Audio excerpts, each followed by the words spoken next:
Hi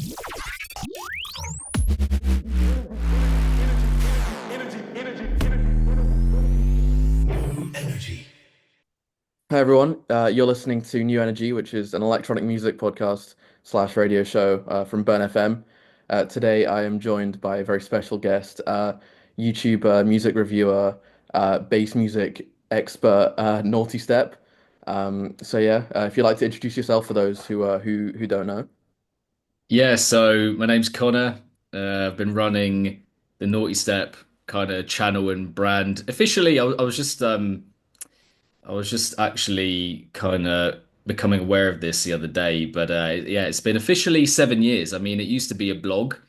Initially started as a blog, like a written blog, which I was actually writing whilst I was at Birmingham. So another kind of interesting thing between me and Sam is that I actually went to Birmingham and we kind of found that out after he'd asked me to do this interview. So Yeah. kind of crazy. I did a mix for Bird FM as well in my third year. So this is a bit of a tying up moment. But yes, yeah, been running the brand kind of officially for around 7 years now.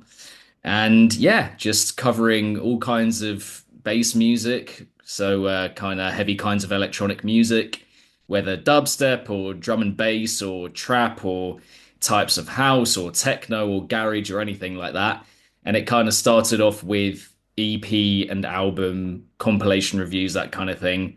Um, and over time, it's grown to become, stuff like interviewing artists and reviewing gigs and making documentaries. Like, I think by now it incorporates a lot of different things, a lot of different kind of artistic mediums, if you will. But that's the kind of bulk of it is like kind of like electronic music journalism, I would say, that spans out and just becomes a lot of different things. Yeah, I mean that's a pretty good summary. Yeah, I've been watching you for a while now, and you've actually put me onto like a lot of stuff that I would have never listened to otherwise. I think the biggest one was recently you put me onto Sizzy. I'd like Mm. heard of Sizzy, sort of here and there, but like I was watching your album list, and you gave it I think the number two spot. And I was like, okay. I mean, I'd heard some stuff about this album, and I listened to it, and I was pretty blown away, to be honest with you. Like that album fully exceeded my expectations. I didn't know what to expect, but getting this like, digicore mixed with kind of, classic 2010s dubstep with all sort of the new sort of ideas, it was pretty exceptional. And there's been loads of examples of that. So yeah, I don't know. I'm a bit of a fan, so a bit starstruck right now. Um, Yeah, you well, I know, mean, I appreciate the words and very happy as always yeah, to put people onto new music. That's my favorite thing, I think, about it. That's what I love doing when I see people in person. They're often like, oh, so grateful that you put me onto this artist. And for me, it becomes kind of like just a normal thing. It's like an everyday thing. It's just finding new artists, finding new music, and you almost become numb to the fact that you're doing it because it's such a normal part of everyday life for me now. It's just like I wake up, I find music, I listen to this, I listen to that. Does that work? Does that not work? And then with that comes the generation of output, whether it's videos or written stuff or interviews like this. So yeah, it's just become like the main part, the main bulk of output. Um, kind of surrounding what I'm doing. And so then when people then come out of nowhere and they're like, I'm really, thank you so much for putting me on. It's still, even now, just kind of, takes me back a little bit. It's like, oh yeah, I suppose I did cover that artist. And people will watch those videos and look at that output and content and be like, I haven't heard that before and I actually really like it.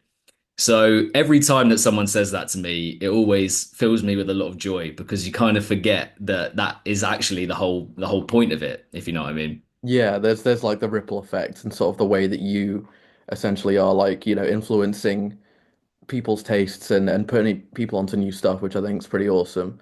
But that kind of harkens back to when I bumped into you and how this interview kind of happened in the first place, which is that there was a show, there was a set in Hackney from G Jones and EPROM, who are two producers who, I've been a fan of for quite a while now.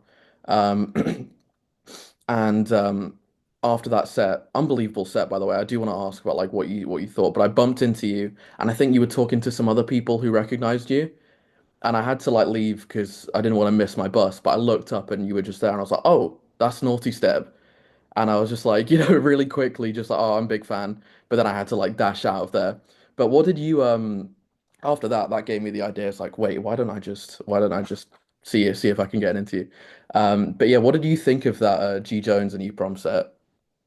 I thought it was fantastic. I told them both, and I was very clear about the fact that I wasn't just saying it because it was them. You know, I wasn't just saying like, "Oh, I know you're here, and I know I've spent the last kind of few hours with you chatting about everything." I'm not just saying this. Like that was, especially for it being a back to back, which back to backs can often be quite difficult to execute. Mhm. You know, you're trying to put forward your own ideas. You're having to compromise a little bit with what the other person wants. You're doing a constant back and forth.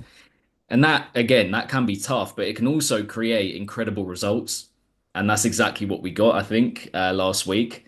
Um, yeah, just amazing forward-thinking music.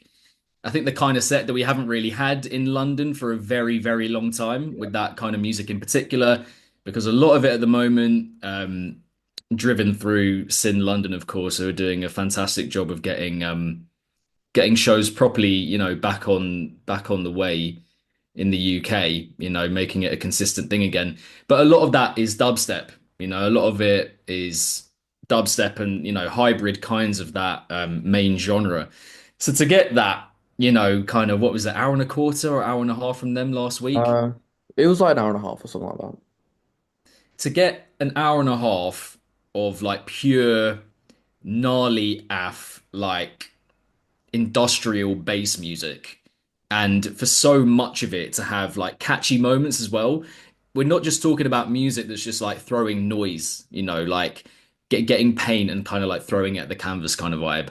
Like so much of it was catchy. They played so many of their, memorable tunes, so many of their tracks together, so many IDs. It was genuinely special. And I'm not just saying that. Like I came away from that set thinking, that reminded me, that set genuinely reminded me of why I love bass music, of why I love going to events, because a lot of it can kind of, unfortunately, blend into one. A lot of the shows can kind of just be rehashing, regurgitating the same kind of ideas, the same kind of layout for a set.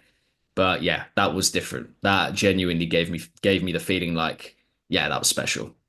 Yeah, I mean, a part of it is a testament to just how talented G Jones and EPROM are. Like they're I mean, there's sort of the term like doormaster or sort of, being an expert in the software kind of gets thrown around a lot. But with I think these two, they have such a sort of brilliant sort of understanding of space in a mix as well as sort of rhythm and sound design, and then fusing that with melody and stuff that is genuinely catchy. Um, and that just kind of makes it like this dream blend for something that can really go off live wherever you take it. Because I don't imagine that like, I mean, none of my friends have heard of G Jones or EPROM. Um, Not that, they're completely unknown. They have their very passionate fan base, but like in the UK, generally not, as huge as they are maybe in other places in the world. So what was so impressive to me was the fact that, they came to London for one night and they just completely like tore the house down. Everyone was completely under their spell. They seemed to have a great time as well. There's some great, And the important thing to note as well, by the way, is that it was kind of in the round, wasn't it? yeah, and there's a 360 set that would really helped. And I'd never been to a 360 set before. So that was a cool experience for me. There are some great pictures from that night. I was quite close to the front, so I'm in a couple of them. And there's this one where it's like focusing on G Jones, and everyone around him is making the most nasty like bass face imaginable, Yeah. including myself. And I was like, yeah, that sums up the night pretty accurately. Um, yeah, I had a brilliant time that night. It was a really great experience. And yeah, like seeing them, like I was in the States last year and I missed the chance to see Paths live. I would have been able to see it, but something came up. which is the G Jones sort of live set. So I'm really glad that I did get to catch him, in London. It was just a brilliant experience, to be honest. Which city were you in the States? I was in San Diego for a year. I did a year abroad. Sick. Yeah, That's so that was amazing. pretty awesome. Um, Mm. but yeah, that's kind of how the interview happened. When I was on the bus, I was like, should have asked, but yeah. Now we're here. And after messaging for a bit, turns out UOB alumni as well, which is crazy. Um, so yeah, I mean, you mentioned that you did a mix on Burn FM. I mean, what sort of was that? Was it just like a DJ set on air, or did you record it, or how did that Yeah, work? so dearie me. So I I lived with a guy in my third year called Tom. Shout out Tom. Shout out Tom. He was doing a lot of Burn FM stuff in our final year, and he was very aware of what kind of music I liked, and I think he saw it as kind of different enough to be like, okay, that would actually be a really good idea for a Burn FM set. So then I'm basically thinking, how best can I represent and reflect my own music taste and have it be something kind of out there and wild, just to kind of take people aback a bit, surprise people, just throw a bit of a curveball basically. And at that point, I was just very into, the heaviest kind of modern dubstep imaginable, like, bro step and types of tear out and rhythm and, all that kind of thing, basically. And I was like, how heavy can I make this without annoying people or kind of pissing people off or having someone at the end just be like, mate, that was a bit much. So I think I kind of just like, I treaded that line pretty carefully, bringing it in with an excision track, which has a really long intro with a load of vocal sample bits that are really cool. And then I just went mad. Went mad with it, throwing all kinds of heaviness at the wall and just like I had um I had kind of practiced it and recorded it before, but then I went into the studios um within the guild basically, if it's still in the guild. Absolutely. And um and yeah, and then I just kind of did it as I'd done it before and practiced it before.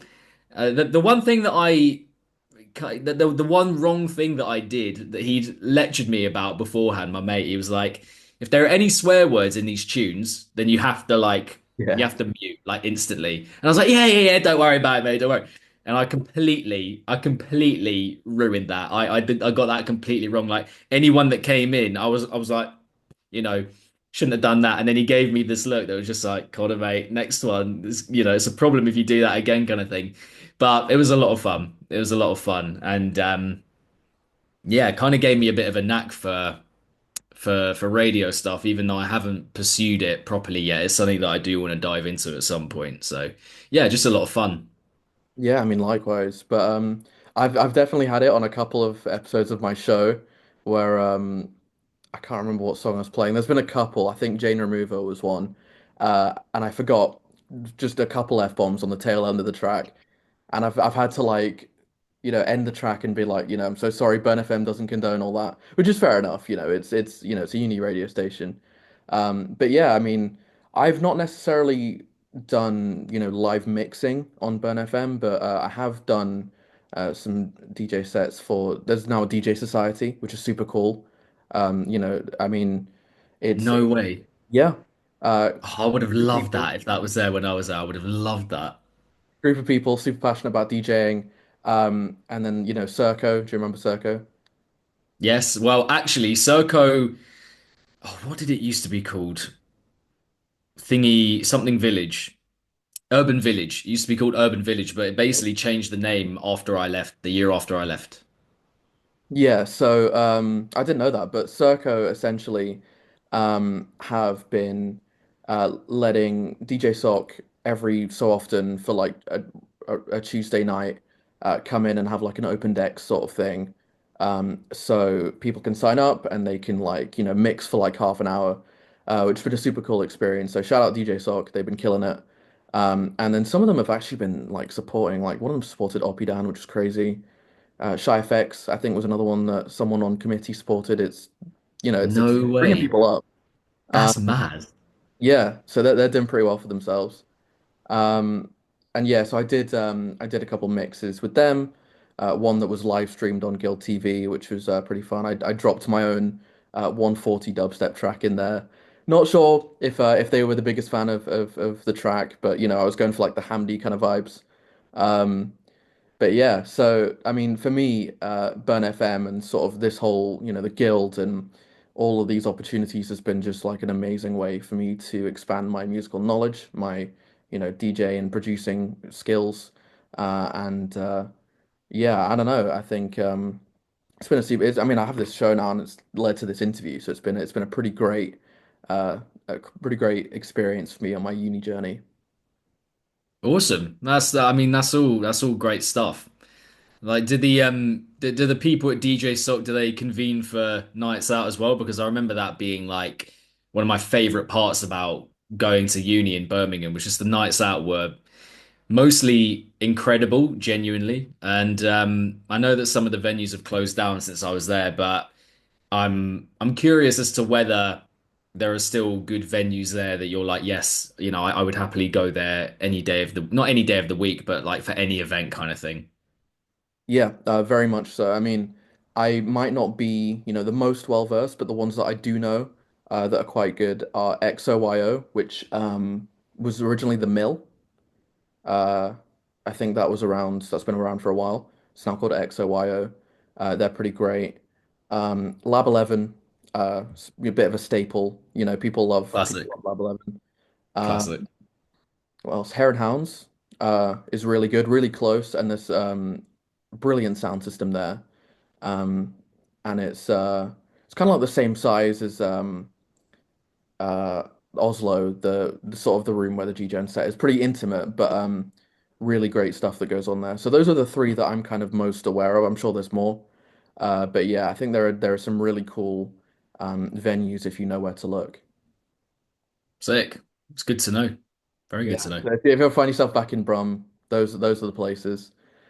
I Um, have I have gone back a couple of times, little trips down memory lane and whatnot. I celebrated in the November just gone. That was 10 years since I started at the uni, which is just yeah. I still can't really fathom that. I can't really get my head around that. It's a little bit weird.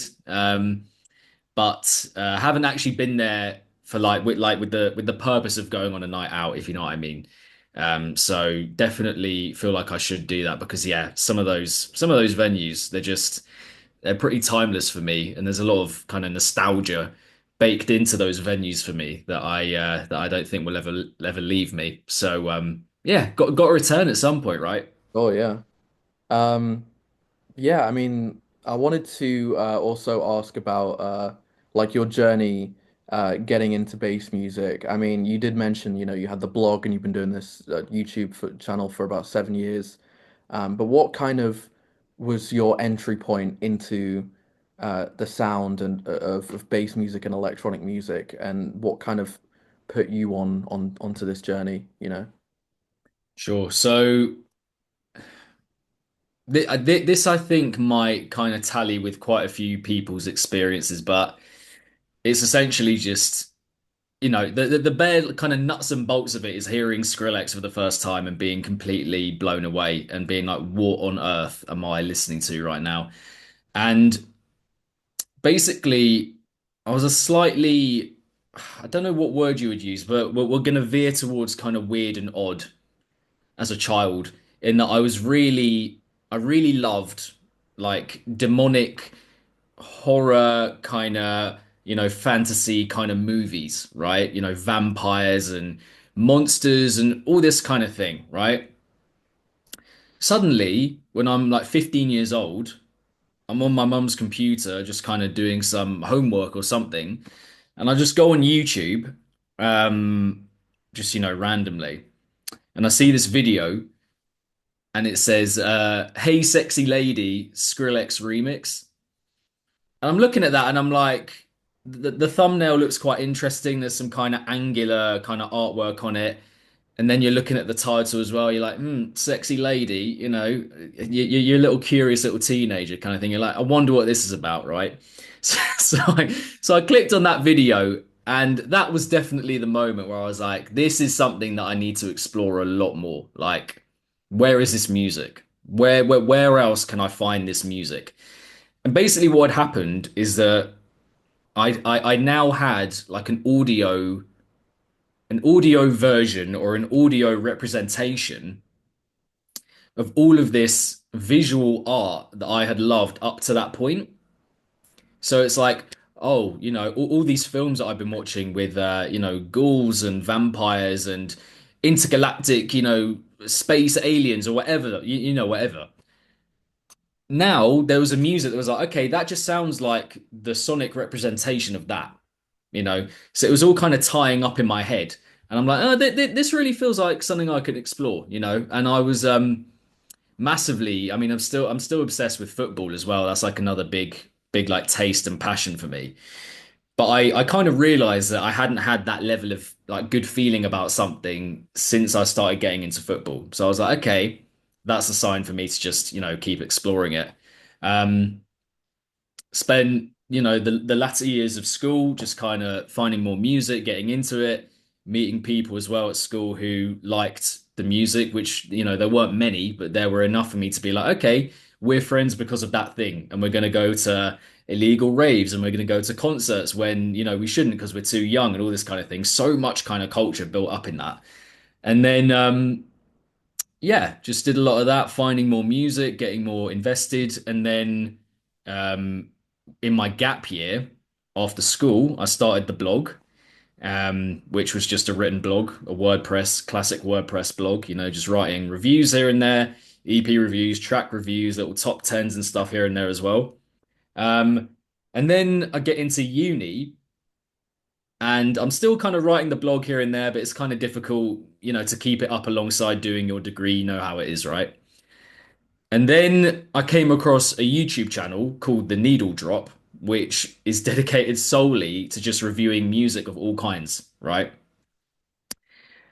And I'm watching that and I'm thinking, damn, there must be something like that, for electronic music or bass music. I need to find that thing because I was finding myself kind of like burning with passion watching Anthony Fantano talk about music, even if I hadn't heard the music. It felt like I had a new friend where I was like every day just checking if he had a new video, something else to kind of watch, even if I hadn't listened to the music. So I'm like, okay, awesome, great. I'm gonna see if there's anything electronic. And there was someone called Landon Remixes. Shout out Landon. Um, he was covering bass music, the exact music that I liked, but it was kind of split up as well between different kinds of electronic music as well, like EDM, more popular, maybe mainstream kinds of electronic music. If we're talking about stuff like, I don't know, Porter Robinson or Swedish House Mafia or, artists exactly, great vinyl. Um, Artists like that, right? That I would never cover, that I just hadn't really properly explored by that point. But he was still covering enough bass music here and there for me to feel a bit of confidence that I could do it, right? That I could do it myself, but make the channel just heavy music. Um, so yeah, I'm doing my degree. I'm like, realistically, I can't start a YouTube channel right now. So I'm just gonna keep doing the blog in little bits here and there. And so I was like, you got to be real with yourself now. Are you going to do it? Are you going to do this thing? And I set a date post uni to start the channel, and I stuck to it and I planned everything before that. And then it just happened at the very end of 2017, a couple of days after Christmas that year, I think. And I was just like, yeah, I'm gonna do it. I'm gonna do it on that particular date, and I know what, all the first videos are gonna be, even though the music wasn't out yet, obviously. I was like, I'm just gonna do, I'm gonna drop EP reviews or album reviews on this day and this day. And then it just kept happening. And then suddenly it's this thing of, oh, there's a guy covering all this underground dubstep. Like, what's he about? What's his channel about? And then it just kind of goes from there. So that's definitely like the origin story, if you will. Um, I mean, yeah, that's definitely like parts of that kind of reminds me of a bit like of where I'm at. I mean, I don't know if I'm going to start a YouTube channel or anything, but I really do want to continue with, talking about electronic music and having some sort of format where I can do that and, keep interviewing. So I don't know. I'm definitely at that sort of crossroads myself now, sort of wondering like, can I just keep doing this? Can I, what are my options? So yeah, I don't know. But that's a pretty cool path that you've built for yourself, and I feel like it definitely originated from the same place that a lot of people who got into bass, probably most people who got into bass music, which is through some sort of Skrillex remix or that Scary Monsters EP or My Name's Skrillex.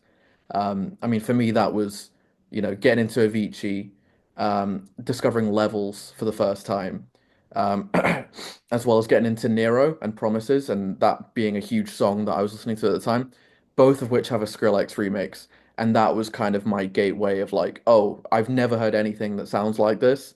I don't even Mm. know how you can make something like this. And then like, getting into all of like those old, bro step, sort of the entry point of bro step. Flux Pavilion was a huge, huge part of my life during that time. And downloading a free trial of FL Studio and making the worst things you've ever heard, just trying to be, just trying to be like them. But yeah, I mean, it's pretty incredible, how the genre has changed. Yeah, I mean, Skrillex really kind of, I feel like, is the genesis of everyone's kind of understanding of bass music, and any sort of offshoot, any sort of sound can kind of be traced back to him in some way. He didn't invent the genre, he didn't invent dubstep, but yeah, I feel like if I ask most people, they'll like Skrillex, they are sort of indebted to Skrillex in some way, which I think is pretty incredible, especially considering his new release as well, and how that is definitely like a love letter to all the genres that he's, dabbled in or he's helped popularize, whilst throwing in some new stuff as well. Um, if I remember correctly, you're definitely a fan of it as well, this new Skrillex record, right? Yes, yes. Yeah. Although what I would say is that I've gone back to it a couple of times, a fair few times, and yeah, I mean, I don't see it as like for me, I can't, I struggle to really properly see it as an album, Yeah. you know. And the fact that it's kind of sold as that does make me view the project a little bit differently, if you know what I mean. It's like I love a lot of the material on it. I love the concept of it. I love the funny side of it, all the satire kind of built up in the music and the project overall. Um, the vocal samples, the input from DJ Smokey, all that kind of stuff. It's fantastic, right? But the thing of framing it as an album when essentially we get a lot of 1 minute clips, like that's what they are, that throws it off in terms of like my full kind of appreciation for it as an album, if you know what I mean. Yeah. That's the one thing where I'm like, maybe checking myself a little bit in terms of listening to it as an album as opposed to a mix. Do we get to a point where we're calling showcases albums at any point, or do we get to a point where we're calling mixes albums at any point? This is interesting because Skrillex is the pioneer, right? He's the main pioneer of of our times within this kind of music. Is this going to be another thing, that he's just kind of set off and started? Is this going to be a thing that people start to do a lot more of? you know, Making a showcase full of old tracks or IDs, like a mix, excuse me, whatever it's gonna be, and just calling them albums. Is this gonna be the new thing that he has kind of kick-started? So it it to me provides more questions than kind of sits there as a thing to enjoy. And don't get me wrong, I enjoy it a lot. But I'm the guy who thinks about it too much. Do you know what I mean? Like I'm the Yeah. I the the mean, reviewer guy who thinks and analyzes things too much and blah blah blah. I'm thinking ahead with this thing. I'm thinking what does this kind of inspire going forward, if you know what I mean. it is entirely possible that people do kind of start going down this route because you look at every other one of his projects, it's had some sort of ripple effect in some way. Like Quest for Fire, for these last 2 years have kind of been shaping the bass world as an example. And then obviously, his older stuff has created all of this in a way. Um, so it is possible. I think that it could kind of go one of a couple ways. Either we do start seeing these shorter, snippets and sort of these kind of, showcases, as you called it, being called albums, or we see sort of like that incorporation into a more formal structure. So we maybe have like an album with, fully fleshed out tracks, but then there are sort of these like in between, almost like interludes that kind of have a similar vibe.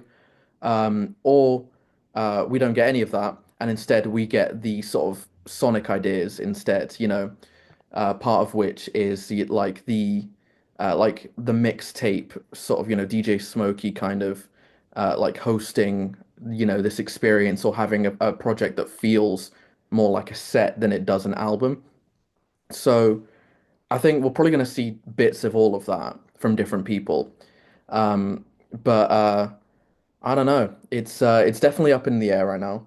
Uh, so for now, I think that what I'm excited about is the fact that, Skrillex is pretty unashamedly doing everything that he's, built his name on, having fun with it, and not taking himself seriously at all. There are some moments on that record that genuinely made me burst out laughing. Uh, a lot of it from DJ Smokey's end, particularly that, this beat drop has been seized. That was hilarious. And it reminded me that bass music should never take itself too seriously. And I think that Skrillex dropping this is a bit of a reminder that not only is bass music, it can take itself a bit too seriously at times, and that can kind of, I guess, detract from it, but also like to embrace the fact that like it is kind of wild and it is kind of out there and just have fun with it. And to me, that's quite exciting because if that's the sort of message that he's telling, I guess, fellow producers and fellow and fans and stuff like that, that you shouldn't take it too seriously and just have fun with what you're doing. If that has any sort of ripple effect on the future of this genre, that to me is pretty exciting, you know? Yeah, for sure. For sure. I hear that. Um, it's always good to bring it back to that point, you know. Effectively, we're talking about music that is so, as you were saying, like, off the wall, bombastic, wild, the kind of energy that you don't find in many kinds of music, let alone just, electronic music. So, yeah, it is always very good to kind of bring it back to that point of, yeah, let's not take ourselves too seriously here. We're making robot sex sounds that, are just clashing and colliding together with, lovely bits of musicality here and there. And we can tell a story with the music and we can make super grand theatrical material that's formed and structured really effectively so that it kind of mirrors pop music in a way where the drops take the place of what you would usually, call a chorus in pop music, right? We can have all of that, but we can also have that element still in it of like, yeah, this is ultimately quite funny. These sounds are quite funny. There's a lot of scope for putting in, as we were saying, vocal samples that are just completely, you know, just stupid in all honesty, but which make you laugh, and that's important. You need a bit of that. So that element will always be welcomed for sure. Um, Important also, I think, when we're talking about originators, just to kind of highlight the influence of Noisia as well, Oh, for sure. and the fact that Skrillex, effectively and essentially learned the bulk of the bro step sound from them, sonically, Yeah, of course. sound design wise, staying with them physically when he was, starting out and touring and stuff like that, getting to grips with the sound and making the scary monsters and nice sprites and all that kind of thing. So we have to respect that as well. Respect that group of people. Respect that name. Of Respect course. that. I forgot about them, but they are very No, much. no, no. But it is easy, right? It is easy Yeah. to forget. Like I forget sometimes where it's just like, yeah, Skrillex, just that's where it all comes from. But then we also have to think, like, oh, that must have come from somewhere for him. And what was that? And for the most part, in a large way, it was Noisia, who are perhaps even, more pioneers than him, to be honest. Definitely, yeah. Um, and then you can kind of like look at everyone sort of, you can keep going back and sort of the origins of dub and electronic music and the first use of, the 808 and stuff like that. But yeah, I mean, by my own fault, I'm not super familiar with, Skrillex and Noise's sort of early days and sort of their working relationship and how they've influenced Skrillex. I mean, you can hear the influence for sure. But I didn't know, that they were like touring or stuff like that. So I didn't know that. Oh no, they weren't actually, well, they weren't touring together, but Skrillex was kind of doing his first, I think, couple of shows in Europe, and he was staying with Noisia, and at that Okay. time they're kind of like showing him, how to make the how to make the Skrillex growl essentially, and Yeah. get that good texture on your music and on your production. And then he's like, "Oh, okay, this is the most demonic belch worthy stuff I've ever heard in my life. Let's make a whole, EP out of it essentially." And then that became his thing. Yeah. That became the so-called bastardization of UK dubstep, and obviously just kind of progressed and developed and evolved from there. Yeah, and I think evolved is I think the key to all of this. Because even though, a lot of people like to say, oh, bro step is back, bro step is here. It's like the early 2010s again. It's different. It will never be like that again. Partly because of our attitudes towards it, partly because, the sound design and the producers have advanced into more, technical sounds. But also partly because um we're sort of constantly finding ways to fuse other sounds into it. And that's just the nature of evolution in music. You can find that in any genre. But like if you look at old Skrillex, you talk about Noisia, you talk about old dubstep, um, sort of drum and bass as well, reggae as well. And even like, sort of the emo metal adjacent stuff that, Sonny was a part of, from first to last. You can hear that in those older tracks. And nowadays, you get that not just from Skrillex, but from anyone in the scene, particularly the people at the forefront. I mentioned Sizzy earlier. Very different example with Sizzy, but with Sizzy, it's like we get those classic dubstep sounds, but we have, digicore, whatever that genre might mean to you. Digicore is kind of that umbrella term for that kind of very hazy, almost shoegazy, but like internet style sound that feels very, degraded, but still very melodic and airy. Um, and that's something that feels pretty new, even if, like color bass has been around for a while. It's kind of taking that and flipping it a little bit into something that feels a bit more, like a bit more lo-fi in a way. Um, so I mean, like combining that, rhythm, trap, and DnB and all of these things, and finding new ways to harmonize all these different genres is what makes bass music so interesting to me, and what makes this new era that we're kind of entering into so exciting. Is that we're getting artists who are really like good, trying to like forge a new path in the sound. Whereas, I don't know, I think there have been times in the past where for a while it's been a bit stagnant, a bit stuck in its ways. So that's why I'm quite happy with this new Skrillex album because it feels like it is introducing new things into the scene, even if some of them, as you mentioned, may backfire. You know, we don't know yet. I'm not sure if it will, but it absolutely could. Uh, you never know. But yeah, I don't know. I think this is the start of a new chapter, sort of a more exciting and a more sort of adventurous time for the scene. I don't know. What do you think? Yeah, I mean, I kind of, for my sins, I kind of got to a point about a year and a half ago where I was like, I don't know if the ideas run out. Like, the dubstep in particular has started to feel so, like you were saying, stagnant and stale and lifeless to me.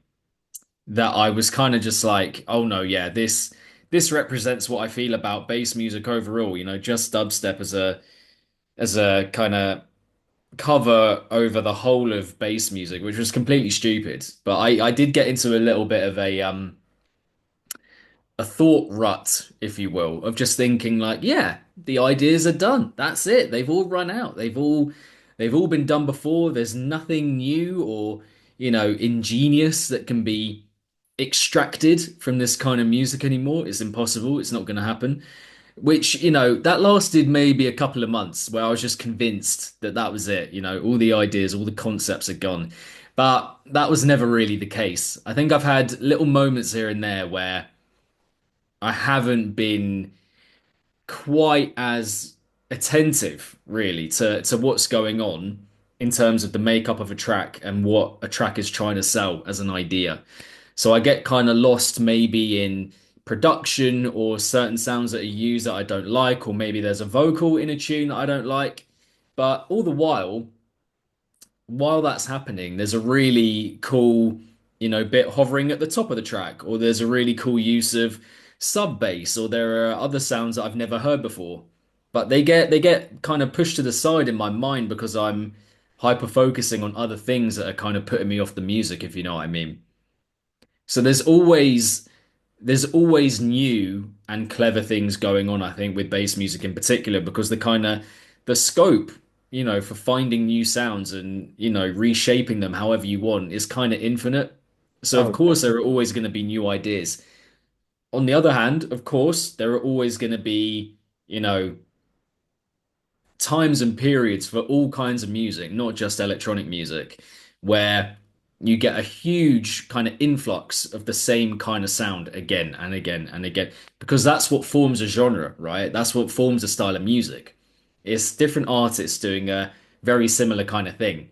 And it's the same with different kinds of bass music, right? Whether dubstep or drum and bass or, types of trap or house, whatever, there's going to be always a bulk of the music where you're like, okay, that sounds just a little bit too similar, a little bit too samey.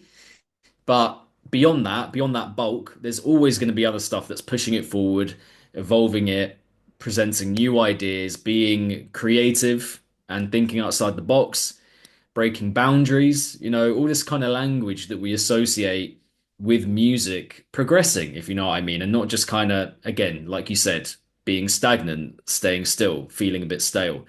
So I always have hope. I always have hope that electronic music in particular will keep progressing and keep doing new stuff. The worry for me is how AI comes into this, right? Because electronic music, it's being made by humans, right? But it's all kind of focused and, filtered through computers and technology. And AI's kind of safe environment is technology, right? I just feel like literally my mate Max from school, shout out Max, but he literally just sent me a tune a couple of hours ago, an AI tune, and he was like, it's absolutely crazy the amount that it's kind of developed just only in the last 6 months. And I was like, okay, I was going into it a little bit skeptical. I was like, what's this actually going to sound like? And it's still clear, to be fair, that it isn't like a human-made track, or, you can clearly see like the pitfalls with it and things that you'd improve or change. But I'm not gonna lie, like the foundation of the track, the production of it, the the way that it kind of pans out as a piece of music just makes sense and works, and it sounds pretty good in that regard. So I'm sat there now thinking, what does this mean for electronic music? What kind of point are we gonna get to with AI, and like, what year is it going to be, or what is going to happen for man-made music like here and AI music here? Like, when are they going to clash head on like this, and what's going to happen, and how is it going to manifest? So I'm here as someone who's very passionate about the music and who reviews it, and for whom it's like the biggest thing in my life. But I'm also thinking about this thing that is coming in out of nowhere and how it's gonna affect the trajectory of the scene and the music and the culture. So constant thing of enjoying and being wary at the moment. It is definitely worrying. I mean, as with everyone else, I'm also uncertain because we have seen how AI has just been growing at a rate that's unprecedented. Um, few things that give me a little bit of reassurance though is that an AI track, at least at the moment, not to tempt fate, it doesn't feel unique. It might sound clean, it might make sense, but I've never heard an AI track that feels like it has anything to say. Mm. It's art without a soul, and I mean, hopefully we don't get to a point where it can almost like imitate a soul. Um, I really hope that isn't the case, but part of that is also that AI isn't necessarily creating new anything. It's not creating new. It's all just kind of, inputs and stuff that has existed beforehand, but not re-synthesizing that, just kind of literally just squishing it together, in a very robotic way. And with electronic music, particularly with electronic music, because so much of it is about having your own unique sound, about having your own unique feel. I feel like we'll always have people that will stand out and will make stuff that will sort of rise above it. And also part of that is just my faith in humanity that people will hear something that has been made by AI and just reject it and say, I don't want to listen to anything made by AI. I want proof that a human made this because that's just how I like to engage with art, you know? And that's very much wishful thinking because, internet has very much shown me that a lot of people don't care. But I think with electronic music, people do. People very Mm. much care. Um, so, you know, very uncertain about the future, but I think that there will always be a section of people, hopefully it doesn't dwindle, but there will always be a section of people who um, are innovating and are making stuff that AI can't make, and that there will be people who want that stuff. Um, but again, very uncertain. Mm. That's kind of my thought on it, but I don't know. We could just get to Yeah, I a mean, point where like, those are some good points that you said there in terms of like, electronic music specifically. I think there's like a thing of there's a thing of electronic music, I think, being quite rooted in underground culture, and grassroots culture. Um, there are some genres perhaps that are a little bit far gone in that respect, but I feel like electronic music has always got that kind of core of like, built up by, the underground in a large way. So yeah, hopefully it just always keeps that. Hopefully it always keeps that, like you said, and there are always going to be people that, fight the good fight, and don't succumb to everything else that is happening around. Yeah, can but hope. yeah, I mean it's interesting that we're at a time where there is so much new and exciting stuff and we're kind of experiencing this new dawn for bass music, but at the same time it coincides with a lot of very worrying possibilities for the future. I mean particularly AI because um I mean, at least for electronic music, it's not live instruments, so it can be harder to tell whether, a human has programmed this or not. Um, so it's definitely a very interesting point that we're reaching right now. But um, I think that, like I said, with the innovators who will always kind of be there making stuff that is unique that an AI couldn't make. We've been getting. I think quite a lot of that in the last few months, maybe last year.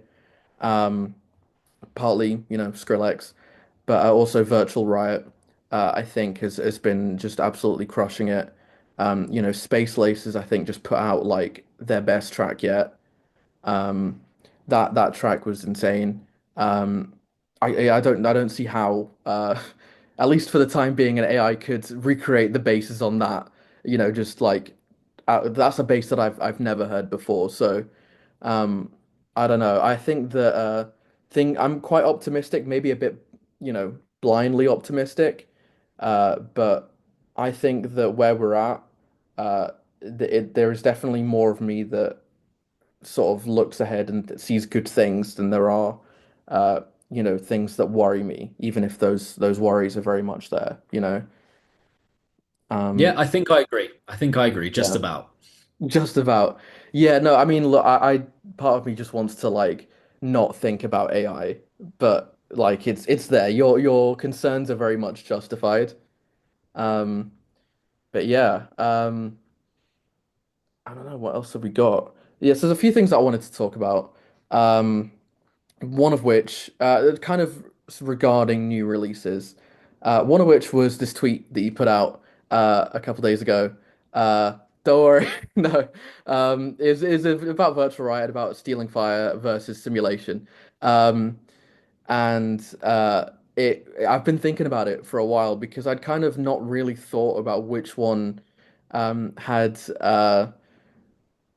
really like surpass the other, which one is better quality wise. But having seen that tweet and actually been like, okay, I've just been kind of holding these two in different spaces, which one actually is uh I guess the better record. So I know that you're very much team stealing fire, and I would also say I'm team stealing fire, but Mm. I do think that simulation has been like this awesome. It was kind of my gateway into color bass. Um, and I think that even though it's not as consistent and there are some lulls, it is definitely like a project that should be held in high regard. So I don't know, what do you think about that sort of tweet that you made and the reactions that you've gotten from it? Well, I mean, I was basically listening through Stealing Fire, and I was just aware of the fact that a lot of people like simulation a lot, right? Yeah, I was just like, okay, so which one, you don't get many artists, I think, in this scene who have put out two albums that are both very good, I think, in different ways, right? You don't get that often. So I'm like, this is just pure, easy tweet material, right? yeah, Put the two artworks alongside one another, ask people which one they prefer. And it was pretty mixed to be fair. I think maybe Simulation just about edged it, but there were also loads of people who were just like Stealing Fire is better. Um, but for me, yeah, Stealing Fire. No disrespect or anything to Simulation, but Stealing Fire clears it for me. As like for me, for what I like most about the album format is that it gives an artist, it gives a musician a chance to tell a story and get you immersed in a world. And Simulation also does that very well, but there are important things for me that it doesn't do quite as well as Stealing Fire, meaning that Stealing Fire just kind of, pulls away in terms of, overall good for me anyway. Um, yeah, tells a story. It's got this whole thing, for anyone that hasn't heard it, it's got this whole thing where with most of the tracks on the LP, he's kind of referencing and sampling lots of different EDM based classics from the last like however many years. Like there's Prodigy samples in there, there's Disclosure samples in there, Skrillex samples in there, Burial samples in there. Like there's loads of like very identifiable moments. And that's a really cool kind of idea and concept to frame an LP around, because you're basically just like, okay, yeah, I'm gonna admit it. I'm gonna say it with my chest. Like I have been influenced by all these artists. I've been influenced by all this music, but now with that, I'm gonna make my own story, and I'm gonna show you, what I've been working on for the past like however long he was working on this LP. Um, Loads of different genres, really well paced out tunes as well, which I think kind of levels it above Simulation. Mhm. Simulation for me, a lot of banger material with again a lot of different kinds of bass music on it.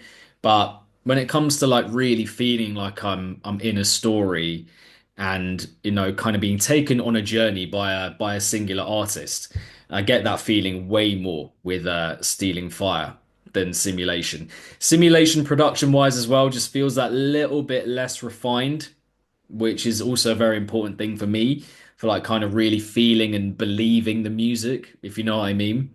Like you can cook a meal, right? But if you can have all the ingredients for a meal, but if you don't like cook them right, then you're not going to have something that you want to consume. Do you know what I mean? Yeah, And that's kind of how I see music in a lot of ways. And that's how Simulation felt a little bit to me. Just not quite fully rounded off, finished. I mean, obviously the tracks are finished, but just parts of the production where still, even if I hear it today, I'm like, it doesn't quite have that edge for me like Stealing Fire does. So yeah, I mean, I was sat there after hearing Simulation many times, like just thinking, is this going to be the only Virtual Riot album? Like, is this what he's going to be renowned for on that front? And thankfully, I think Stealing Fire, yeah, has just came through last year, came out last year, and has, for me anyway, kind of shoved Simulation out of the way somewhat. And was my album of the year last year. So yeah, I'm just a big fan. It grew on me a lot as well. Yeah, I kind of agree with that sentiment about definitely with it growing on you because I remember hearing it at first and just hearing like, the disclosure and the burial samples and all of those different samples, and I was like, is this the most original thing? And I Mm. definitely clouded my judgment. But looking back on it, it's like, well, I mean, partly that's the point is having all these callbacks, but also like, yeah, like the songs are original songs, like they're unique and they're distinctly Virtual Riot in a way that is very different from Simulation. Um, so I think it definitely does. Pacing wise, it clears it. Consistency wise, I think definitely. I do have a soft spot for Simulation, but I think that Stealing Fire is definitely the superior album and one of the best bass releases from the last year. I will say, though, my hot take is that I think the Save Yourself EP is still his best project. I Yeah, I think mean, I think that it's brilliant.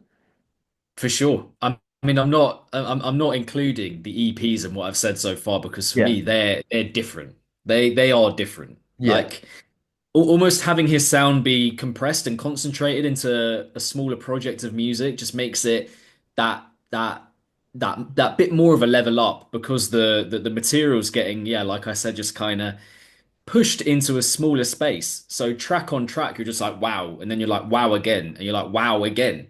Just keeps track on track, moment on moment, drop on drop, just delivering. Whereas in an album, yeah, admittedly on Stealing Fire, there are moments where it dips a little bit, and you're like, okay, that's maybe not quite as good. So that just, disrupts the flow that little bit. But then when it comes to an EP, you're like, okay, wow, this is just banger it's material non-stop. on banger material. Like, But something that can be said about Stealing Fire is that those moments where, because I feel like with an album, it's 45 minutes, 50 minutes, an hour. It can't be back to back, warmongers, those kinds of like insane, intense bangers. Um, but what Stealing Fire does significantly better than Simulation is when he does those slower tracks, more ambient tracks, like the track New Energy, which is, the mhm. namesake for this show, or the closing track, or the interludes is they are and that intro as well, brilliant intro, very cinematic, very ethereal and kind of sonically adventurous. I think he was like quite inspired by like particularly with those interludes, cinema, like that last one. I can't remember what it's called, something sand, black sand. Um, feels like it could be in a Dune movie, And that to me is like if you're going to, space out your album rather than what Simulation had, which I feel like was just kind of more low-key versions of the songs that went a bit harder, which kind of left you wanting a bit more. We're getting these sort of ambient or sonic textures that give you a bit of a breather, but also introduce something new. And I don't know, that's kind of taught me quite a bit about like structure in electronic music. You can't all have, at least in an album, you can't just have like non-stop. It's like the same with a set, You can't have non-stop bangers. You need room to breathe. And where Stealing Fire really excels is, I think, those moments where it breathes. Mm. Um, but yeah, that being said, I think that in terms of just insanity, Save Yourself is just non-stop, and I love it for that, even if it's not an album. But it kind of has that feel of it being an album, right? It Even is though like it's 30 EP, minutes it long. does so much and it's so like enduring and it's so impactful that you're just like, wow, that felt like an album experience, even though it's what, 8 tracks. Yeah, I mean the intro track is like a big opening statement. The final track, Inside, I think is one of the most beautiful tracks he's ever done. Uh, very, different sort of different elements to it, different sections. And it's super melodic and very atmospheric. And it has this real sort of genuine like warmth to it, and it manages to still go hard at the same time. Mm. And I think that Stealing Fire does have a lot of that. I think the final track is kind of like that. I think Reconnect kind of has those moments. Um, but yeah, uh, I don't know. I think that I think he's just one of the best, if not the best, in the game right now. And his YouTube channel is next level as well as tutorials have been blowing my mind. Um, Yeah, elite. so yeah, I And mean, also we can't forget chemistry EP. We can't forget German engineering EP. Throwback We can't forget EP. what anyway, Throwback EP was the throwback EP. There we go. yeah. Throwback That one EP. is brilliant. Still Kids, is that one? Yeah, yeah, yeah. I Yeah, mean, now we're not a crazy venturing into genre. different kinds of virtual riot, but Yeah. I mean you can do everything, which is super cool. One more thing that I wanted to ask, because for Burn FM, not really the most sort of, I mean, no, everyone's sort of into sort of different stuff. There's a few people who are into electronic music. Not met many people myself who are into sort of the heavier side of bass music and stuff like that. So there are going to be a few people listening to that, as well as my friends who I have tried and failed to get into the sort of stuff that I'm into. And I wanted to ask if you were to try and get someone into the world of bass music, what sort of projects, maybe like three projects, would you say like not necessarily the best, not necessarily like the greatest, but like this is start here. Just this is the best place to get into it, you know? wow. Tough question. Okay. Yeah. So are we talking about because you could easily give like I think you could give a mix of like, okay, this is what bass music is about in a big way, like heavy stuff. But then maybe you want to give ones also that are a bit more mainstream leaning so that they're a bit more accessible, if you know what I mean. So what are we going for here? I think we can do both because if I were to introduce someone to bass music, I would probably pick something, at least maybe start them off with something that is a bit more accessible.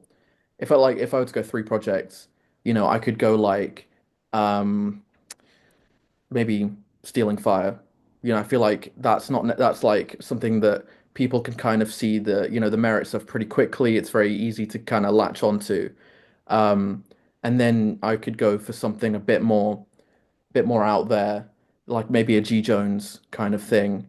Like this is like the furthest of like um people pushing the sound, and not necessarily the furthest as like a blanket statement, but like this is what we can do. This is, the more experimental side of it.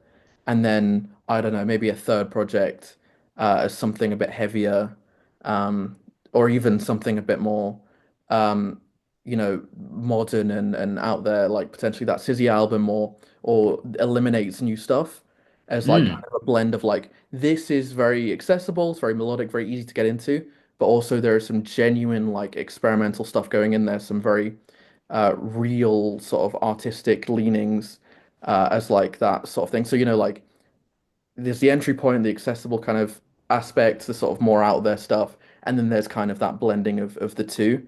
That's kind of the way that I would try and have tried to get people into the genre, but I don't know. I feel like it's up to you.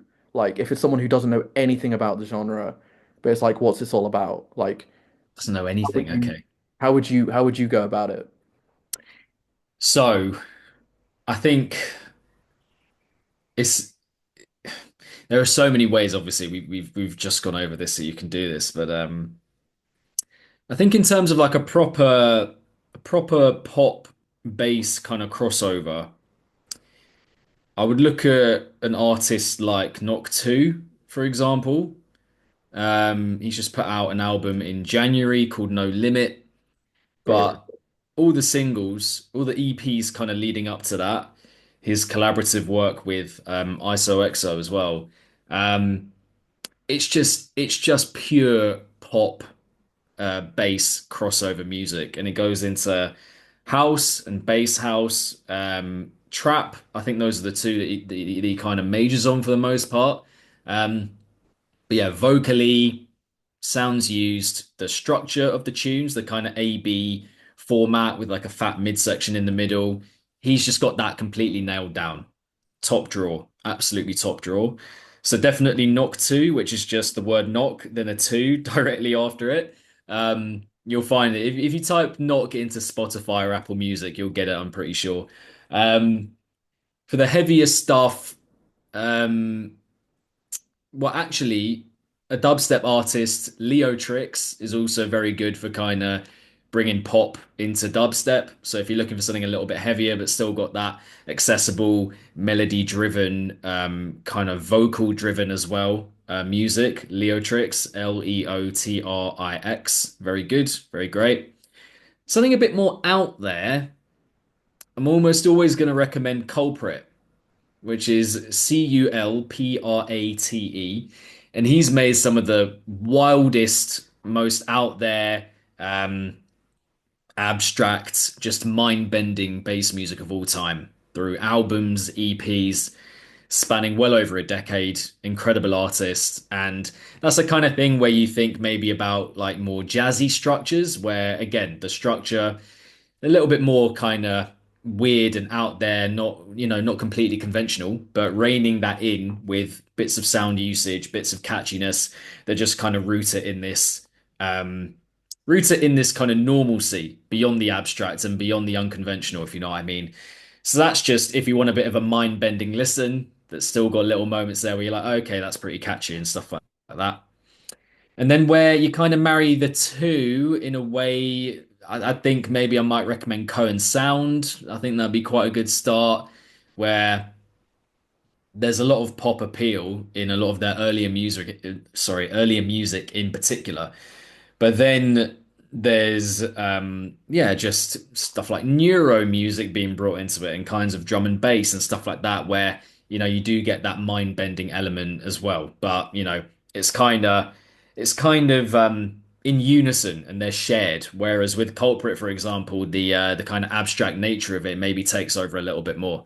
Um, and then, more thematic music or more, concept driven music like Nero and Welcome Reality and that album, which is the whole purpose of that is kind of just being placed in this future in the year 2808. That's where it kind of begins. That's where it starts out in the introduction and just panning out from there. But, a load of people know of Nero already because they were in the charts a couple of years, well, not a couple of years ago, 10 years ago. It feels like a couple of years ago to me. But yeah, that is a concept album that actually did really well in the charts, and the singles did really well in the charts. These tracks are being played on Radio 1 and that kind of thing. So that is the one maybe where it's like, okay, this is heavy, but the pop appeal, the kind of accessible appeal is still very much there. So yeah, I suppose there's a little recount of all of that. We go Knock 2, Leo Tricks, Culprit, Cohen Sound, Nero, and then I'd throw Flux Pavilion in there as well, just because he's got so many classics, so many hits. So I mean, but there's so many you can go off into, like Yeah, Chase the that's why it's such a Status. tough question. It's kind of never ending. But I would go for those five or six that I just mentioned. The main ones are the ones that I kind of Yeah, explore. that covers like quite a lot of ground, at least to kind of, get someone's bass music journey off the ground. Pique the interest. Yeah, there's kind of something for anyone there, really. I think that's interesting with Nero. That is like probably the clearest blend of those two sides of the genre. And yeah, I keep forgetting like how big that album was. I mean, that album was huge, and Cohen Sound as well. Listening to a little bit of them here and there. I'm not super familiar, but Yeah, I've been looking through like they have like some they have like their Patreon, like their project files and stuff. That's really interesting stuff that they do. Um, and then what were the other ones you said? Said Flux Pavilion, like, of course, like he has so much out there. I'm sure a lot of people have heard at least one Flux Pavilion track. But even his new stuff, there's some really interesting stuff out there. Dot Wav was a really cool album. Hmm. And Leo Tricks, I'm unfamiliar, completely unfamiliar. So I'll have to check them out. Culprit, I've heard a little bit, but I need to dive further in. Um, Deliverance. Listen to the album Deliverance. That will honestly, that will knock your socks off. That will be like, what the hell? Like, where am I? Kind of like, pinching yourself kind of vibes. So, when I get back to writing this essay that I'm working on, like straight after this interview, I'll put that on. Let you know how I feel about it. But that sounds pretty exciting. What was the other one? The first one you said? knock two. Knock two. Yeah, So, yeah. knock two. Yeah, Knock two. Yeah, I loved No Limit. I thought that was awesome. That was so fun. And a ISO lot Knock of was fun. cool. And also all the ISO EXO stuff, the Kids Gone Mad record, that was good. And their sort of EP stuff. You can't really go wrong. It's fun. It's super accessible. They're both from San Diego, actually, I believe, which is, where I was last year. And like hanging out with some people there and, maybe going to like a couple party or two. They're everywhere. Everyone's dropping Knock 2 and ISO EXO there. So I can um imagine. yeah, they're huge over there. People don't really know them here, which is crazy.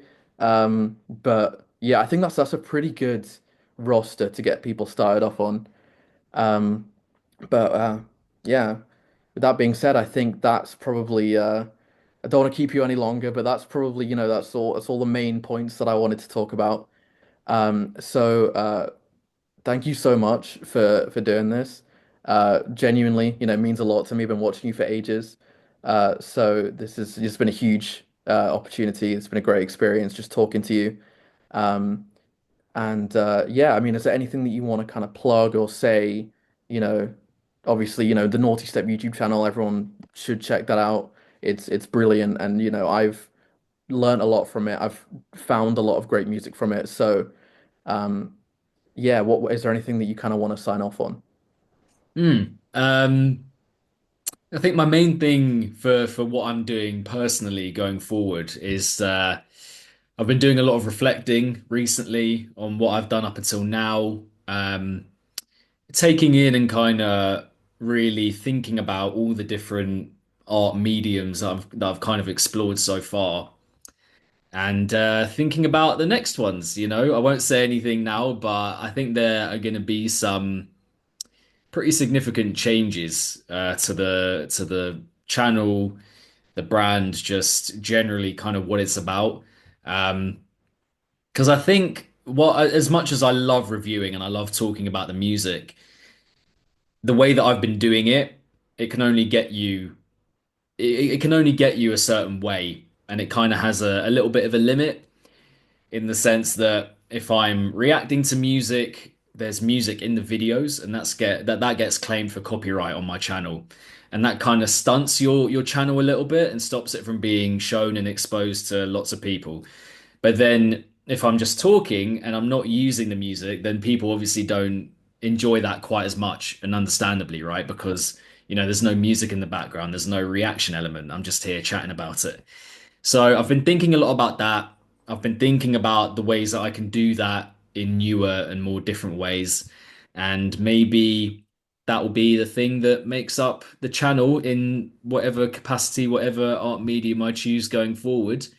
So yeah, there's that to kind of anticipate and look forward to when it comes to the channel.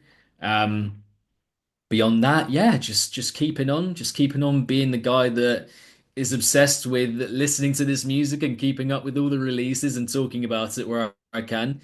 And that's why, I always love conversations like this, where you can actually just talk to people about the music, share the passion, grow the community. And we're in a special moment right now in the UK, I feel, where shows are becoming more popular. They're happening in a big way again, which is the first time for like, 7, 8 years that they've been pretty consistent. So I'm loving that. And it just feels like a real sense of evolution and growth is happening. all considered. Um, so yeah, all good stuff, and very much enjoyed having this chat with you, mate. And Right, yeah, likewise. But yeah, thank you so much. You've been listening to New Energy. Yeah, thank you guys for watching if you made it to the end. And yeah, see you next time.